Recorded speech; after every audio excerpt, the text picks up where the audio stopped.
सभी राष्ट्रवादियों का स्वागत है पॉलिटिकल बज में। दोस्तों, बिहार के अंदर में विधानसभा चुनाव को मात्र 3 महीने का समय बचा हुआ है और सियासत पूरी तरह से गर्मा चुकी है। फिर वो चाहे एनडीए का खेमा हो या फिर इंडी अलायंस का खेमा। आपको बता दूं कि इंडी अलायंस की तरफ से फजीहत कराने निकले हैं राहुल गांधी और तेजस्वी यादव इस वक्त में पदयात्रा में। वोट अधिकार यात्रा। मुझे लग रहा है कांग्रेसियों ने राहुल गांधी को कांग्रेस पार्टी से दूर रखने के लिए वोट अधिकार यात्रा नाम की एक पदयात्रा शुरू करवा दी बिहार के अंदर में कि राहुल गांधी जी 15 दिन यहीं पे बिजी रहेंगे। एनीवे, तो कल छठा दिन था। राहुल गांधी पहुंचे मुंगेर। मुंगेर में एक बहुत नामी पुरानी एक मस्जिद है दोस्तों, जहां पे स्टूडेंटों को पढ़ाया भी जाता है और ये मस्जिद काफी रिनाउंड है, नामी है। तो साथ में तेजस्वी यादव भी उनके चले गए। क्यों गए ये हम बाद में चर्चा करते, थोड़ी देर बाद आपको बताता हूं मैं। राहुल गांधी जब गए, हालांकि खुश नहीं थे राहुल गांधी यहां पे, क्योंकि कांग्रेस का यहां पे कोई सीट नहीं है। कांग्रेस के यहां पे ज्यादा कार्यकर्ता भी नहीं है इस रीजन में, तो राहुल गांधी थोड़ा हेजिटेट कर रहे थे। तेजस्वी यादव की पार्टी यहां पे बड़ी स्ट्रांग होल्ड है दोस्तों। राजद इस जगह पे स्ट्रांग होल्ड है और उनके कार्यकर्ता अच्छे खासे नंबर्स में है। आपने पदयात्रा की जितनी भी सोशल मीडिया में वीडियोस देखी होंगी, टीवी चैनल्स में देखी होंगी राहुल गांधी की, तो आपने देखा होगा कि कांग्रेस के कार्यकर्ता दिखाई कम दे रहे हैं, जबकि राजद के कार्यकर्ता भीड़ जुटा के वहां पे हरे झंडे लेके घूम रहे हैं राहुल गांधी की पदयात्रा में। तेजस्वी यादव भी साथ में ही है उनके, ताकि मुस्लिम वोट छिटक के कांग्रेस के पाले में ना चला जाए। इसीलिए तेजस्वी यादव राहुल गांधी को अकेला नहीं छोड़ रहे हैं। ये है रीजन तेजस्वी यादव का राहुल गांधी के साथ मुंगेर में जाना। अब वहां पे कहा जा रहा है कि राहुल गांधी ने आधे घंटे तक वहां पे मीटिंग की, समय बिताया। काफी लोग वहां पे मस्जिद से उनको देखने गए थे राहुल गांधी को। हालांकि उस मस्जिद के अंदर में एआईएमआईएम के कार्यकर्ता भी थे कई, और मस्जिद के अंदर से एक मांग रखी गई है महागठबंधन को, ये कहते हुए कि एआईएमआईएम को भी महागठबंधन के अंदर में ले लीजिए, नहीं तो मुस्लिम वोट कटेगा तो भाजपा को होगा फायदा इसका, और आप लोगों को, महागठबंधन को, आप लोगों की नुकसान होगा। इसीलिए हम आपसे दरख्वास्त करते हैं जनाब, आप एआईएमआईएम को कुछ सीटें दे दीजिए। ये न्यूज़पेपर के द्वारा कहा जा रहा है। जब न्यूज़पेपर वालों ने बात की मस्जिद प्रशासन से, तब उनके तरफ से यही कहा गया कि हमने उनको एडवाइस किया है कि एआईएमआईएम को आप महागठबंधन के अंदर में ले लें। हालांकि असदुद्दीन ओवैसी ने लव लेटर पहले ही लिख दिया था लालू यादव को, लेकिन कोई खास रिस्पॉन्स आया नहीं था। तो असदुद्दीन ओवैसी ने कहा था कि अब हम चुनाव लड़ेंगे तो हमें अब बी टीम मत बोल देना भाजपा की, क्योंकि हर बार हम पे आरोप लगाए जाते हैं कि हम बीजेपी की बी टीम है। एनीवे, अब दोस्तों यहां पे जो खाखा रहमानी मस्जिद है, ये बहुत ही पुरानी है। कहा जाता है कि 1901 के दशक में ये बनी थी और राजीव गांधी भी इस मस्जिद में गए थे। आप देखिए सोशल मीडिया में कांग्रेसी फिर राहुल गांधी की कल की यात्रा और राजीव गांधी के 1985 की यात्रा को कंपेयर कर रहे हैं, सिमिलरिटीज बता रहे हैं कि देखिए दोनों बाप बेटे इसी मस्जिद में की जगह पे बैठे हुए हैं। तो ये मस्जिद की इंपॉर्टेंस है बिहार के अंदर में। अब दोस्तों कल धमाकेदार एंट्री मारी है नरेंद्र मोदी जी ने।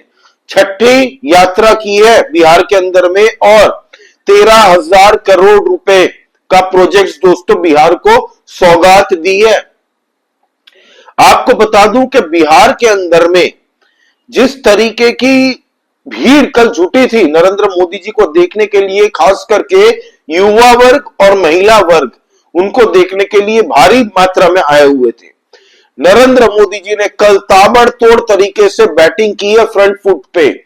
एक ही रैली की, लेकिन एक रैली बहुत भारी पड़ गई इन लोगों की, राजद और कांग्रेस की, इस पदयात्रा पे। मोदी जी ने कल राजद और कांग्रेस के छक्के छुड़ाते हुए उनके ऊपर में जितने भी भ्रष्टाचार के केसेस चल रहे हैं वो लोगों को बताएं दोस्तों, किस तरीके से इनकी टाइम टू टाइम पेशी भी होती है। लैंड फॉर जॉब में तेजस्वी यादव, चारा चोर लालू यादव जो जंगल राज के टार्जन कहलाते थे, 950 करोड़ का चारा खा गए थे भैंसों का। फिर जंगल राज के दौर में क्या क्या होता था वो सब लोगों को बताया कि 25, 30, 40 साल पीछे ले जाने का काम किया था लालू के राज में। लालू और रबड़ी के राज में बिहार 25-30 साल पीछे चला गया था। लोग पलायन कर करके भाग रहे थे। बिहार की ये रेपुटेशन चली गई थी कि बिहार के अंदर में खड्डा भरते भरते नीतीश कुमार को 10-15 साल लग गए भाई। और अब जिस तरीके से विकास की रास्ते पे निकल चुका है बिहार, अब बिहार रुकने वाला नहीं है। हालांकि उन्होंने कल डेमोग्राफिक चेंज के बारे में भी बहुत बड़ी बात की है कि किस तरीके से बिहार के अंदर में स्ट्रेटेजिकली जमीन कब्जाई जा रही है दोस्तों, कब्जाई जा रही है, जबरदस्ती एनक्रोच की जा रही है अवैध बांग्लादेशी और रोहिंग्याओं के द्वारा। इन लोगों को भारत से गुद्दी पकड़ के फेंका जाएगा बांग्लादेश के उस पार में, बॉर्डर के उस पार। ये मोदी जी ने क्लियर कर दिया। और मुझे लगता है दोस्तों, ये मेरा पर्सनल व्यू है कि बहुत जल्दी हमें पूरे भारत के अंदर में एक खतरनाक लॉ दिखेगा इन अवैध बांग्लादेशी और रोहिंग्याओं के खिलाफ। एनआरसी लागू हो जाएगा मुझे लगता है। अब दोस्तों, राहुल गांधी कल पहुंचे भागलपुर। भागलपुर में भाई साहब ने फिर से वही राग अलापना शुरू कर दिया कि इलेक्शन कमीशन बीजेपी की टीम है, सांठ-गांठ है, इन दोनों की पार्टनरशिप है। फिर नरेंद्र मोदी जी चुनाव फ्रॉड कर रहे हैं तभी वो जीत के आ रहे हैं। लोगों के सामने एक बेवकूफ बनाने की कोशिश की गई। हालांकि बिहार के लोग बड़े ही समझदार है, बिहार के लोगों को भली भांति पता है। वो राहुल गांधी को देखने भी जाते हैं ना, तो वो एंटरटेन होने जाते हैं भाई। राहुल गांधी की जितनी भी पद यात्रा हुई है ना, जितने भी यूट्यूबर्स थे वहां पे ग्राउंड पे, जब लोगों से बात कर रहे थे ना, लोग नाराज थे। महिला लोग बोल रही थी कि उनको साड़ी देंगे, ये कह के भीड़ जुटाई गई थी। साड़ी तक नहीं दी। लोग कह रहे थे कि उनको खाना खिलाएंगे, ये कह के उनको बुलाया गया था, खाना भी उनके लिए अरेंज नहीं किया। तो लोग इस हद तक नाराज है कांग्रेस पार्टी और राजद से ग्राउंड पे, जो लोग उनकी रैली में गए थे। अब दोस्तों, राहुल गांधी जी अपनी ही रैली में लोगों को खड़ा कर देते हैं गाड़ी के ऊपर में, बताओ आपका नाम कटा है वोटर लिस्ट से। तो वो बंदा बोलता हाँ जी मेरा नाम कटा गया है। बाद में पता चला कि वो जो खुद बंदा था वो खुद कांग्रेस का बूथ एजेंट था। फिर राहुल गांधी ने एक वीडियो जारी किया एक्स प्लेटफॉर्म पे, जहां पे वो लोग से संवाद कर रहे हैं। एक लड़के ने तो कह दिया भाई आप पहले तो ये वीडियो सुनिए। आपने SIR नाम सुना है? जी सर। है क्या ये? गरीब लोग जो है ना सर, जो पहले शिक्षित लोग नहीं है, क्लियर है कि उसका वोट में नाम वोटर लिस्ट में नाम काट दिया जाएगा सर। अब आने वाला दिन में क्या है ना सर, जो गरीब तबके के लोग हैं उनको वोट देने का अधिकार छीन लिया जाएगा। बिल्कुल यही हो रहा है। मेरा नाम अमन कुमार, पिता हर किराब। मेरा वोटर लिस्ट में नाम जुड़ा हुआ है, कुछ अभाव के कारण हमने देख नहीं पाया, इसलिए मैंने बोल दिया मेरा नाम वोटर लिस्ट में है। इसमें से कोई आपत्ति नहीं है, ये मेरा वोटर लिस्ट में नाम है, मैं इसे संतुष्ट हूँ। हमने बोला हमने चेक नहीं कर पाया था, इसलिए हमने जो भी जानकारी है वो हम बोल दिया, हमने चेक नहीं कर पाया इसलिए हम बोल दिए। आपका नाम है ना? जी मेरा नाम है सीरियल नंबर 4 में अमन कुमार। सुना किस तरीके से लड़का कह रहा है कि ये तो हमारे साथ जालसाजी हो रही है, as if he wanted to say that. बाद में लड़के ने खुद ही बोल दिया कि मुझे ऐसे बोलने के लिए बोला गया था, मैं अनपढ़ हूं, मैंने बाद में चेक किया, नहीं मेरा नाम तो है वोटर लिस्ट में, वो एपिसोड से मेरा कोई लेना देना नहीं है। हमारा नाम है रंजू देवी, नौहट्टा प्रखंड से आया हूँ, चफला गांव से। पति का नाम है सुधीर राम। हमारे वोटर लिस्ट में हमारे घर के परिवार के 6 गो का नाम कट गया है। आप पहले थे उस पे? जी पहले थे। ये नया वाला जो बना लिस्ट उसमें नहीं आया है। हमारा वार्ड जो है और पंच है, वार्ड और सचिव है, वो दोनों निकाल के लिस्ट लाए, उसमें हमको बोले आपको 6 आदमी के नाम नहीं है। चलिए वहाँ पर आ रहे हैं राहुल गांधी, तेजस्वी यादव, उनसे मिल लीजिए और अपना नाम जुड़वा लीजिए। तो हम लोग देहात के औरत हैं, गंवार लोग हैं, जो जैसा कहता है वही ना सुनेंगे। हम लोग गए वहाँ, तो वहाँ भी बोला उन लोग के बोलना राहुल गांधी से कि हम लोग के 6 आदमी के नाम नहीं है, पुराना लिस्ट में था, नया वाला में नहीं है। तो वही बात हम वहाँ जाकर बोले हैं। अभी आपको बीएलओ के द्वारा दिखाया गया लिस्ट नया वाला जो 1 अगस्त 2025 को प्रकाशन हुआ है, उसमें अपना नाम अपना पाया? हाँ, और अपने परिवार के सदस्यों का नाम पाया आपने? सबको नाम पाया। आपको पता है अभी 2-3 दिन पहले ही CSBS नाम की जो संस्था है जिसको बांस दिया गया अच्छे से, अभी तो बांस शुरुआत हुई है, 4-5 FIR ऑलरेडी उस संस्था CSBS के नाम पे हो चुकी है दोस्तों। और ये इतनी बुरी तरह से फंसने वाले हैं ना, ये सब जेल जाएंगे। फॉरेन फंडिंग इनको मिलती थी, फोर्ड फाउंडेशन से, गेट्स फाउंडेशन से ये लोग को पैसे मिलते थे दोस्तों। मैंने इस पे अलग से एपिसोड बनाया था, वो जरूर देखिएगा कि किस तरीके से ये लोग पैसे जुटाते थे। स्पेशली हिंदुओं के कास्ट को तोड़ तोड़ के दोस्तों ये लोग डेटा इकट्ठा कर रहे थे और अपना ही प्रोपागेंडा चला रहे थे भारत के अंदर में कि ये हरियाणा के चुनाव है, यहां पे तो कांग्रेस को कोई हरा ही नहीं सकती। ओपिनियन पोल, एग्जिट पोल देती थी ये संस्था, और ये सोनिया गांधी के टाइम से है भाई। इसको प्रॉपर पाला गया कांग्रेस के द्वारा, इसको पाला गया दोस्तों लेफ्ट पार्टीज के द्वारा। और जब पोल खुल गई तो भाई राहुल गांधी जी एकदम अपने में, क्योंकि इसको पता चल गया ये CSDS वाला ऐसे ही नहीं माफी मांग रहा था सोशल मीडिया में, इसको पता चल गया कि छिला हुआ बांस लेके अब तैयार है, अब बहुत बड़ा एक्शन होने वाला है ऐसी संस्थाओं के ऊपर में जो अफवाह उड़ा रही है इलेक्शन कमीशन के खिलाफ। आपको बता दूं दोस्तों कि इस वक्त में राहुल गांधी और मल्लिकार्जुन खड़गे के खिलाफ में एक पिटीशन दायर हुई है सुप्रीम कोर्ट ने। किसने की अभी तक क्लियर नहीं हुआ है, लेकिन एक बंदे ने ऑलरेडी कर दिया और इसमें SIT की जांच के लिए रिक्वेस्ट डाली और ये कहा है कि कांग्रेस पार्टी की मान्यता रद्द होनी चाहिए। और उसमें रीजन भी दिया कि जब ये पार्टी बनी थी तब इन्होंने सौगंधनामे में साइन किया था कि हम भारत के संप्रभुता संविधान को कभी हनन नहीं करेंगे।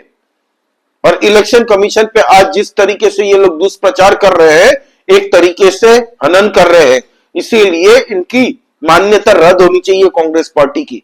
भारत के अंदर से ऐसी मांगे उठनी शुरू हो चुकी है, सोचिए। अब पता नहीं सुप्रीम कोर्ट में इस पे सुनवाई होगी भी, एक्सेप्ट होगा तो क्या रिएक्शन आएगा। ये जैसे ही आएगा मैं आपको अपडेट करता रहूंगा भाई, आपका भाई है, सब बता देगा आपको।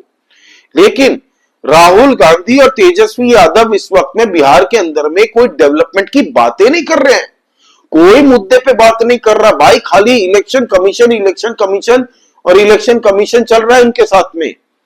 भीड़ नहीं जुट रही है इनके, जितने भी पद यात्रा के वीडियोस आप देख लीजिए, भीड़ है ही नहीं। इनके थोड़े बहुत कार्यकर्ता है, राजद के कार्यकर्ता आ जाते हैं। कल तो एक और कांड हो गया मुंगेर में, मुंगेर का ये पोस्टर देखिए, इसमें पप्पू यादव को किसने फिट कर दिया ये समझ में नहीं आ रहा। ये देख के फिर राजद और कांग्रेस के कार्यकर्ताओं में तलवारें खींच गई कि बताओ साला ये किसने इसको फोटो डाला इसमें। राजद देखना नहीं चाहती पप्पू यादव को, और पप्पू यादव का क्या लेना देना भाई मुंगेर रीजन से। पप्पू यादव का उसमें फोटो खिंचा दिया राहुल गांधी के साथ में किसी ने डाल दिया, तो कांग्रेस ही आपस में टेंशन आ गया कि हो क्या रहा है, किसने ये बैनर चिपकाया है। तो ये हाल है। कल नरेंद्र मोदी जी ने जो धुलाई की है ना दोस्तों, आप यकीन मानिए 13,000 करोड़ रुपए की परियोजना। नरेंद्र मोदी जी एकमात्र ऐसे प्रधानमंत्री है जिसने आजादी के बाद में अगर बिहार के लिए कुछ किया है, बिहार को सबसे ज्यादा अगर फंड दिया है तो वो नरेंद्र मोदी जी हैं। ऑलरेडी कहा जा रहा है कि बिहार के अंदर में 14.5 लाख फैमिलियों को पिछले 1 साल में आवास दिए है प्रधानमंत्री आवास योजना के तहत में। जबरदस्त तरीके से नीतीश कुमार स्टेट लेवल पे वेलफेयर स्कीम्स पहुंचा रहे हैं लोगों को, और वहां पे सेंट्रल गवर्नमेंट की सारी स्कीमें लोगों को मिल रही है। तो लोग देख रहे हैं कि क्या विकास हो रहा है भाई। अब बिहार को पीछे ले जाने का कोई नहीं सोच रहा आज की डेट में। इनको लगता है कि जाति के नाम पे बिहार अभी भी वोट दे देगी। जाति का प्रभाव है, नहीं है ऐसा नहीं है, लेकिन बहुत हद तक कम हो चुका भाई। अब यादव लोग इनसे नाराज चल रहे हैं। कल जो ये मुंगेर गए थे ना, तो वक्फ बिल के खिलाफ में प्रोटेस्ट करने वाले यही लोग थे सब, और कांग्रेस राजद सब अपने वोट बैंक को साधने में पड़ी हुई है, और यादवों को नेग्लेक्ट किया जा रहा है। यादवों को भी अच्छे से पता है, यादव पढ़े लिखे हैं, दूसरे राज्य में भी जाते हैं तो उनको दिखता है भाई काम क्या है। तो यादव समाज को अपनी बपौती समझ के ये लोग जिस तरीके से नेग्लेक्ट किया ना, सत्ता में ये लोग जब तक थे सबसे ज्यादा बदनाम अगर किसी ने किया यादव समाज को उस वक्त में, तो ये लालू की पार्टी ने किया था। उसके बाद में देखिए यूपी के अंदर में 50 to 60% यादव लोग अखिलेश को वोट नहीं देते। बिहार के अंदर में भी बहुत हद तक यादव लोग नहीं देते हैं लालू को वोट। ये एक गलत भ्रांति फैलाई जाती है लोगों के बीच में कि यादव लालू के साथ में है। नहीं है भाई, थोड़े बहुत होंगे लेकिन सब नहीं है। तो ये थी दोस्तों एक छोटी सी अपडेट। ये बताना जरूरी था कि राहुल गांधी और तेजस्वी यादव यहां पे गए थे कल मस्जिद में, तो इसको लेके भी बवाल छिड़ गया भाई कि एक तरफ से राहुल गांधी अपने वोट बैंक को साध रहे हैं, तेजस्वी यादव भी हिंदुओं की कोई बात नहीं कर रहा। तो अब हिंदू वहां पे अपने आप में बात कर रहे हैं, क्योंकि लोगों से जब यूट्यूबर्स जाके पूछ रहे थे तो लोग नाराज थे कि राहुल गांधी को मंदिर भी जाना चाहिए था, लेकिन नहीं गए। इसका भी एक मैसेज जा रहा है नेगेटिव। बोलते ना आप एक एक्शन लेते हो ना तो दूसरी साइड वाले भी रिएक्शन होता है, तो अब दूसरी साइड का रिएक्शन बीजेपी के फेवर में ही जाएगा। तो ये बात राहुल गांधी भी समझ रहे हैं, तेजस्वी यादव भी समझ रहे हैं। वहां पे कांग्रेस का कोई बेस नहीं है मुंगेर में, इसीलिए तेजस्वी यादव खुद गए थे साथ में कि अगर मैं नहीं जाऊंगा तो राहुल गांधी के फेवर में चला जाएगा ये मुस्लिम वोट, इसीलिए भाई साहब खुद चले गए साथ में। एनीवे, आपका इस बारे में क्या कहना है दोस्तों, प्लीज आप कमेंट करके बताइए। लाइक कीजिए इस वीडियो को और प्लीज बताइए कमेंट करके कि आपको क्या लग रहा है इस वक्त में जब फुल फ्लेजेड चुनाव प्रचार एनडीए की तरफ से शुरू भी नहीं हुआ, आपको क्या लग रहा है किस पॉलिटिकल पार्टी का वजन अभी भारी है, किस पार्टी का वजन अभी ऊपर है? प्रशांत किशोर भीड़ अच्छी खासी जुटा रहा है बंदा, लेकिन मुझे नहीं लगता 8% से ज्यादा वोट उसको, 8 से 15 के बीच में अगर प्रशांत किशोर लेके जाता है वोट तो महागठबंधन का सुपड़ा साफ हो जाएगा बिहार से, ये आप मान के चलिएगा। आपको बता दूं कि दशरथ मांझी जी के फैमिली मेंबर्स के साथ भी कांग्रेसियों ने छल किया है भाई। उनको घर देंगे ये कहा था, घर देने के नाम पे उनको चूना पट्टी कर दिया और वो भी अब कुखड़ के बाहर आ रहा है 1 हफ्ते के अंदर में। प्लीज आप लाइक कर दीजिए दोस्तों इस वीडियो को और सब्सक्राइब करिए इस चैनल को एंड प्लीज कमेंट करके बताइएगा। जय श्री राम सभी सनातनी और राष्ट्रवादी भाइयों को। जय हिंद, वंदे मातरम।